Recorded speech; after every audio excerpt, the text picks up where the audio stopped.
امیدوارم به حق امام حسین مردم محترم ایران حواسشون رو جمع کنن و اون کسانی که واجب الحج نیستن نرن، چون خیلی امنیت در عربستان نیست. و 2 هفته پیش امام جماعت حرامی مکه سخنرانی کرده در نماز جمعه است. شما بدانید اگر مسئولین سازمان حج نمیگن به مردم، ما میگیم. رفتید خونتون به خودتونه، نگید نگفتن. سازمان حج دنبال کار کاسبی خودشه. من کاری با سازمان حج ندارم، ولی امام جمعه حرامزاده مکه اعلان کرد 2 هفته پیش که زنهای شیعه رو میشه به عنوان کنیزی به اسارت برد و شیعه واجب القتل است و واجب خلاصه خونش محظور الدم است. یا میری با ماشین میرن رود، بعد نگی چرا جمهوری اسلامی چنین و چنان. خب نرو. خدای ناکرده زنتون رو دزدیدن، ناموستون رو دزدیدن، هوار نکش، نرو. حج استطاعت میخواد.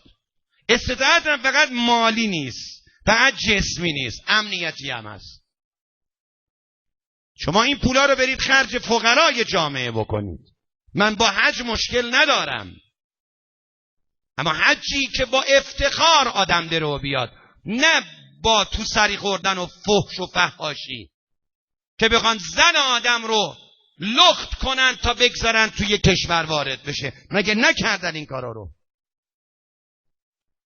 این که با بچه ما، با نوجوان ما تجاوز بکنن، به چه جرمی؟ به جرمی که شیعه است. به چه قیمتی؟ سازمان حج باید اینا رو در نظر بگیره.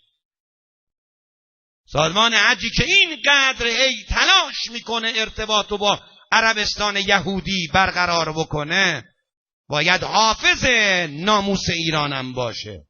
فردا اگر 1 لاخه مو از سر ناموس ایرانی کم شد در حج، سازمان حج رو به آتش خواهیم کشوند. بدانن. من اعلام کردم، بازم میگم، کفنم میپوشم جلوشون وای میستم. اگه کوچکترین توهینی به ایرانی کردن، سازمان حج باید پاسخگو باشه. پولاتون رو نرید بریزید تو حلقوم عربستان که گله بشه دست داعشی باشه تو سینه شیعه بیاد. امروز مکه رفتن جایز نیست. من مجتهد نیستم، مرجعم نیستم، اما به عنوان یک روحانی و به عنوان یک مبلغ و به عنوان یک ایرانی و به عنوان یک شیعی دارم به مستمعینم هشدار میدم. رفتن مکه‌تون اگر 1 لاخه مو اثرتون کم شد، منتظر ثوابش نباشید. مکه رفتن غیر سوریه رفتن است و مدافع حرم بودن. اون یه وظیفه است، اما این وظیفه نیست.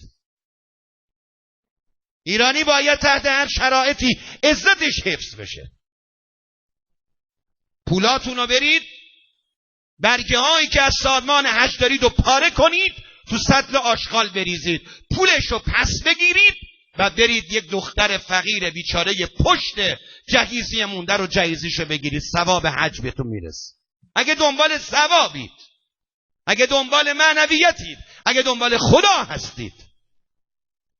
مکه شما فقرای بیچاره‌ای هستن که باید دیالیز بشن و پول ندارن، دارن میمیرن. سرطانیان، بیخونهان، بیجهیزیان، فقرایی هستن که مجبوره بره کلیه‌شو بفروشه تا مشکلشو حل کنه. حج اونه، مکه اونه. حجی که بری فوش بخوری، این حج نیست. حجی که ناموستو بدزدند و دستت به هیچ جا بند نباشه، این حج نیست. این حرامی ها ایرانی ها رو به کشتن دادن. فیلماش هست. اگه یه آب میریختن رو سر اینها، اینا نمیمردن. اما آب نریختن، آب ندادن، با چکمه رفتن روی کسایی که زنده بودن چون ایرانی بودن. بعد با دستی اینا رو شهید کردن و کشتن و